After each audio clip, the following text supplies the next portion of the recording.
Hello friends, welcome to all to the part 10 of Spanish driving theory test in Hindi. Coming to question number 1, आज का पहला question है if you drive in the rain, अगर आप बारिश के अंदर बारिश के समय हैं तो क्या करना चाहिए? A, you must increase the safety distance with the vehicle in the front, आगे वाली व्हीकल के साथ आपका सेफ्टी डिस्टेंस बढ़ जाना चाहिए। बी, ब्रेकिंग डिस्टेंस कम हो जाता है, डिक्रीजेस। और सी है द रिएक्शन डिस्टेंस इंक्रीजेस। तो ब्रेकिंग डिस्टेंस का कम होना पॉसिबल नहीं है, क्योंकि जब सरफेस वेट होती है तो ब्रेकिंग डिस्टेंस बढ़ जाता है, कम नहीं होता। तो बी ऑप्शन और जो सी ऑप्शन है रिएक्शन डिस्टेंस, तो वो भी इसके साथ इंक्लूड होता है कि जब रिएक्शन डिस्टेंस हम लोग रिएक्ट करते हैं और जब रिएक्शन के बाद हमारा जब देखते हैं डेंजर को और रिएक्ट करते हैं तो वो जो डिस्टेंस होता है उसका वेदर से कोई कनेक्शन नहीं होता है। तो बी और सी जो ऑप्शन है वो आप क्लियरली नेगेटिव यानी कि गलत कर सकते हो। और ए जो ऑप्शन है you must increase the safety distance with the vehicle in front, that is the right answer. आपको अपने आगे चलने वाली व्हीकल के साथ सेफ्टी डिस्टेंस बढ़ा लेना चाहिए, क्योंकि हमारा ब्रेकिंग डिस्टेंस बढ़ जाता है। तो इमरजेंसी के केस में अगर ब्रेक लगाना पड़ता है तो सेफ्टी डिस्टेंस ज़्यादा होना चाहिए उससे, ताकि दोनों में टक्कर ना हो। A is the right answer. Next है stress, what effects can it have on the driver. Stress यानी तनाव का क्या असर होता है ड्राइवर के ऊपर। तनाव से आप समझ ही सकते हैं कि हमारी बॉडी या हमारा मेंटल सिचुएशन जो है उसमें काफी फर्क आता है। तो देखते हैं, ऑप्शन ए है decision making behind the wheel में बी स्लोअर। हमारे जो डिसीजन लेने की जो पावर है वो कम हो जाती है व्हील मतलब स्टीयरिंग के पीछे। बी है एक्सेसिवली कॉशियस बिहेवियर, मतलब और हम लोग कॉशियस हो जाते हैं, अटेंटिव अटेंशन हो जाते हैं, तो वो चीज पॉसिबल नहीं है। बी आंसर जो है, बी जो ऑप्शन है वो बिल्कुल गलत। सी है डिक्रीज्ड फैटिग एंड स्लीप, क्या थकान और जो नींद की जो पावर है वो कम होती है उस वक्त? ऐसा नहीं होता है। जब हम तनाव की स्थिति में होते हैं तो थकान और सोने का ज्यादा हमें एहसास होता है। तो बी ऑप्शन और सी ऑप्शन दोनों गलत हैं। ए जो ऑप्शन है decision making behind the wheel may be slower, इसका सही उत्तर है। जो हमारी डिसीजन पावर है, टेकिंग डिसीजन पावर, रिएक्शन जो कैपेसिटी टू रिएक्ट जो होती है वो कम हो जाती है। ए। नेक्स्ट है does the speed at which a vehicle travels influence the reaction distance.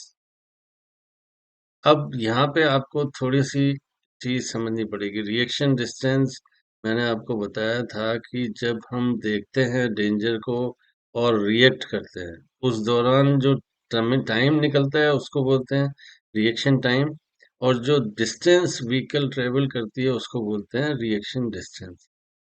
तो अगर व्हीकल का स्पीड ज्यादा होगा तो उस दौरान व्हीकल ज्यादा डिस्टेंस तय करेगी, यानी कि रिएक्शन डिस्टेंस तो बढ़ेगा। तो क्वेश्चन वही है does the speed at which vehicle travels influence the reaction distance, क्या किस स्पीड जिस स्पीड पे व्हीकल ट्रेवल कर रही है वो रिएक्शन डिस्टेंस पे असर डालता है? यस, डालता है। ए जो ऑप्शन है नो वो गलत है। बी है yes because during the reaction time the vehicle will travel more distance is the correct answer for this question. Reaction time के दौरान व्हीकल ज्यादा डिस्टेंस ट्रेवल करेगी। यस। नेक्स्ट है, when approaching a traffic light with one और two flashing yellow lights.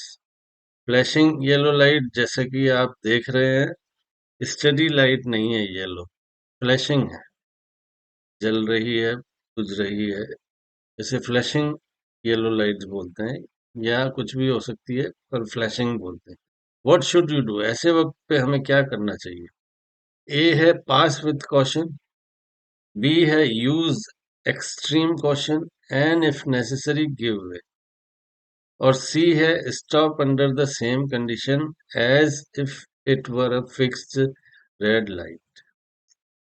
Fix yellow light और fix red light का मतलब same ही होता है कि हमें स्टॉप होना है, लेकिन फ्लैशिंग येलो लाइट का मतलब होता है कि आप पास हो सकते हैं, लेकिन बहुत ही समझदारी यानी एक्सट्रीम कॉशन के साथ, और अगर जरूरत पड़े तो गिव वे, यानी कि ट्रेवल ऑलरेडी व्हीकल्स जो आपके आगे सामने से हो रही है उनको आपको गिव वे देना है, प्रेफरेंस देना है।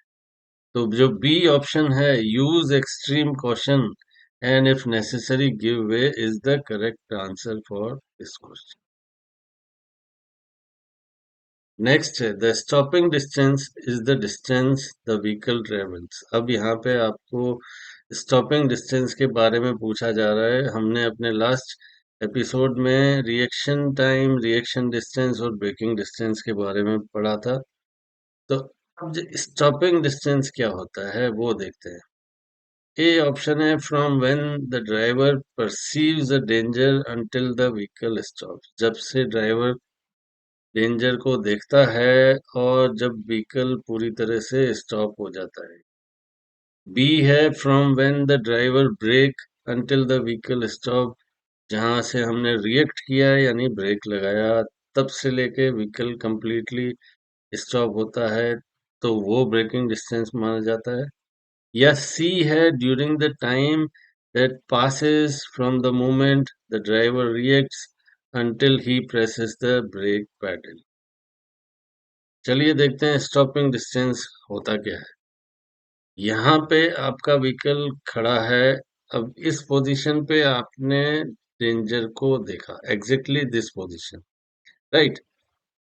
अब आपने रिएक्ट किया यानी अप्लाई किए ब्रेक्स को यहाँ पे, तो ये तो हो गया रिएक्शन टाइम और रिएक्शन डिस्टेंस।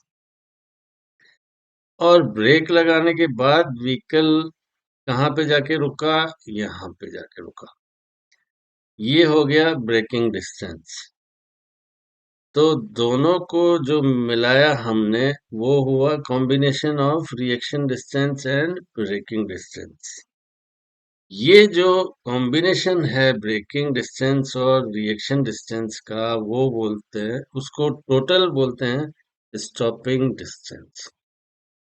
यानी कि शुरू से लेके जो स्टार्ट हुआ, ड्राइवर ने डेंजर देखा और कंप्लीटली व्हीकल स्टॉप, जब जाके व्हीकल पूरी तरह से स्टॉप हुआ, ये पूरे एपिसोड को हम स्टॉपिंग डिस्टेंस बोलते हैं।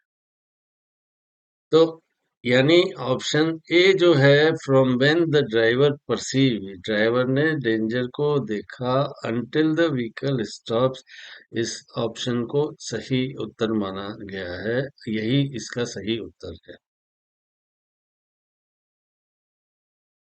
What does this sign indicate?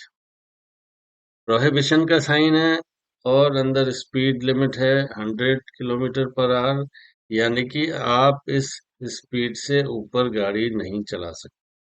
तो ये एक मैक्सिमम स्पीड लिमिट का साइन है। तो ऑप्शन देखते हैं, the maximum recommended speed, recommended नहीं है ये मैक्सिमम परमिटेड स्पीड है, मैक्सिमम अलाउड स्पीड है। बी ऑप्शन है, the maximum speed allowed. C देखने की जरूरत ही नहीं है, the minimum recommended speed. B option is the right answer for this question, maximum speed allowed. There is prohibition to cross this speed level. Next, is the airbag effective if the vehicle occupants do not use their seat belt?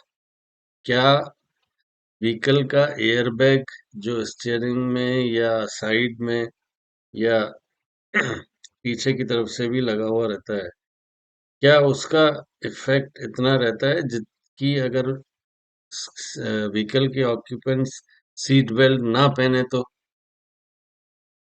Where bag की effectiveness seat belt के साथ ही पूरी तरह से compatible रहती है। अगर आपने सीट बेल्ट यूज नहीं किया है तो उसका इफेक्टिवनेस पूरी नहीं होगी, उल्टा आपको हार्म पहुंचा सकता है। तो ऑप्शन है no and it can cause serious injuries. B है yes but only for the driver, और सी है यस।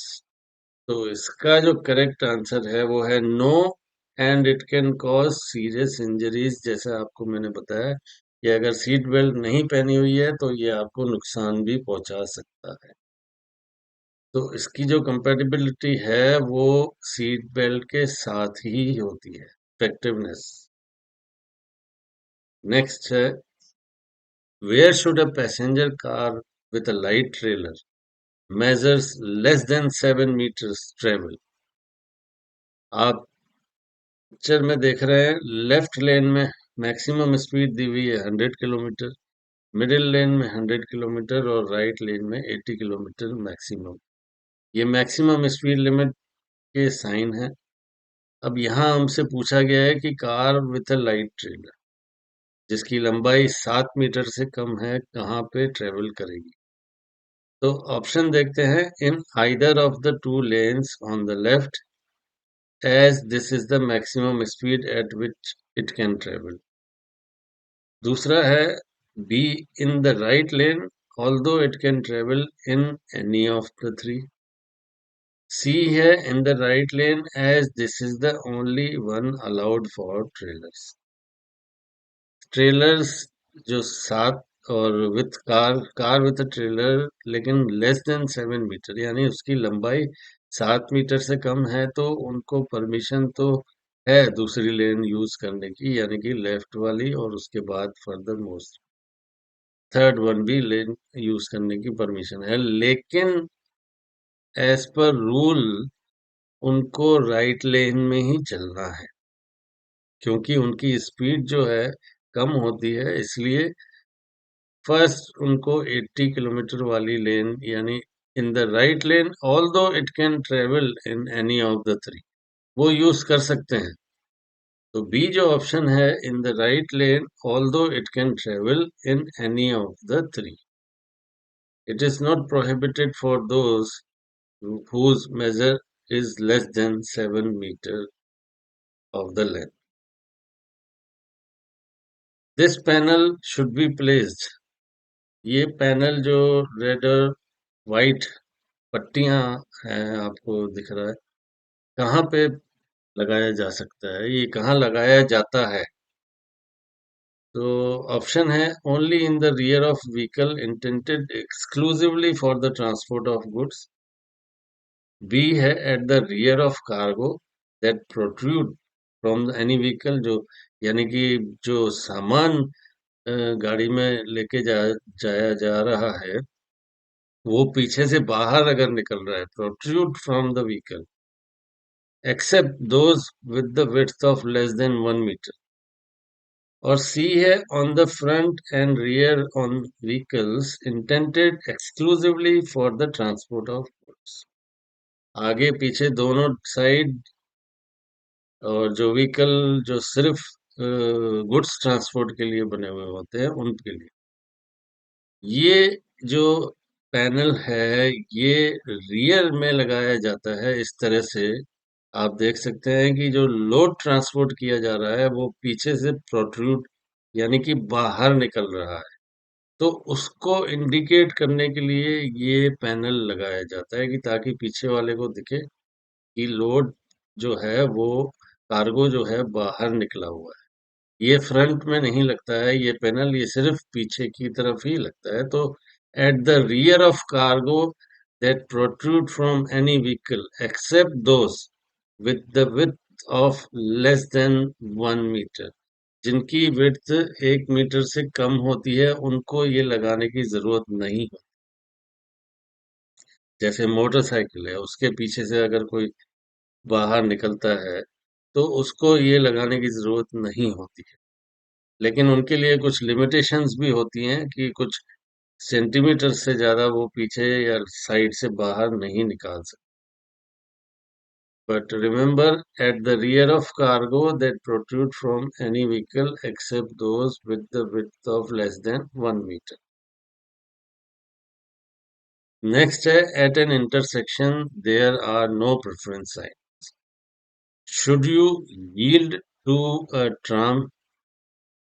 क्या ऐसे इंटरसेक्शन पे जहां पे कोई सिग्नल नहीं है, आप अपने राइट से आने वाली ट्राम को सिग्नल गिव वे करेंगे, यील्ड करेंगे? यील्ड मतलब गिव वे।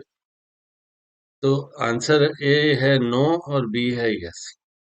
तो ट्राम्स की जो प्रेफरेंस यानी प्रायोरिटी होती है वो नॉर्मल व्हीकल से हमेशा ऊपर ही होती है। उनको प्रायोरिटी हमेशा देनी पड़ेगी हमको, क्योंकि चाहे सिग्नल है या नहीं है, अगर सिग्नल है तो फिर अकॉर्डिंग टू सिग्नल जिसको भी प्रायोरिटी होगी। बट अगर सिग्नल नहीं है, जैसे क्वेश्चन में दिया गया है कि there there are no preference sign, तो हमें ट्राम को प्रायोरिटी देनी होगी। Yes, you have to give way to tram first. In this situation what should you do?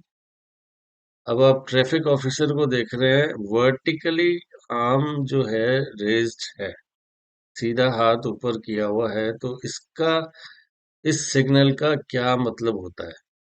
A option है stop, obeying the officer signal. B है pass at moderate speed. Moderate speed मतलब एक slow speed के अंदर आप अपने vehicle को पास कर देंगे।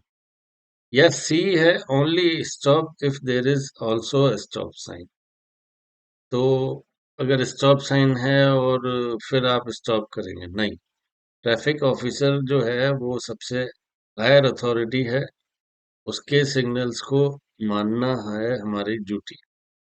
तो जो ए ऑप्शन है stop obeying the officer signal is the correct answer for this question. इस साइन का मतलब है हमें अपनी व्हीकल को स्टॉप करना है। ये इंटरसेक्शन पे खड़ा होके अगर ये इस तरह का सिग्नल दिखाता है तो मतलब all the vehicles should obey the officer signal and stop the vehicle. This sign prohibits, क्या प्रोहिबिट करता है ये साइन? आप ऑरेंज कलर का व्हीकल देख रहे हैं और नीचे वाटर के निशान यानी लहरों के निशान बने हुए, तो इस तरह का इंडिकेशन देने का मतलब क्या है? ए है the transition to vehicles that transport more than 500 litres of product capable of contaminating water. B है the transition to vehicles that transport more than 1000 litre of products capable of contaminating water. और C है the transition to tank vehicle, यानी कि prohibition जो है, transition जो है tank vehicles का प्रोहिबिशन। मतलब टैंक आपने देखे होंगे, गैसोलीना के भी होते हैं, गैस के भी होते हैं। और ये कंटेमिनेटिंग वाटर जो लेके जाते हैं उनका प्रोहिबिशन है, लेकिन 1000 लीटर, इसके साथ एक दूसरा साइन भी होता है इस तरह का। ये लेफ्ट में जो आप पिक्चर देख रहे हैं वो है prohibition of entry which vehicle carry dangerous goods. जो भी व्हीकल्स डेंजरस गुड्स कैरी करके चल रहे हैं उनका प्रोहिबिशन। लेकिन राइट साइड में भी ऑरेंज है, तो दोनों में आप फर्क अपने दिमाग में बिठा लीजिए कि किस तरह का व्हीकल जो है जिसमें नीचे पानी का नहीं निशान बना हुआ है, यानी दो लाइंस आपको दिख रही हैं राइट वाले पिक्चर के अंदर, उसका मतलब ये हुआ कि prohibit vehicle that transport more than 1000 liter of product capable of contaminating water। और लेफ्ट वाले में इस तरह का कोई निशान नहीं है, तो आप ऑरेंज देख के सिर्फ कंफ्यूज होने की जरूरत नहीं है। नीचे आप वाटर का निशान देखते हैं तो मतलब 1000 liter of product capable of contaminating water. So B option is the right answer for that question. That's all for part 10. Let's catch up more in the next one.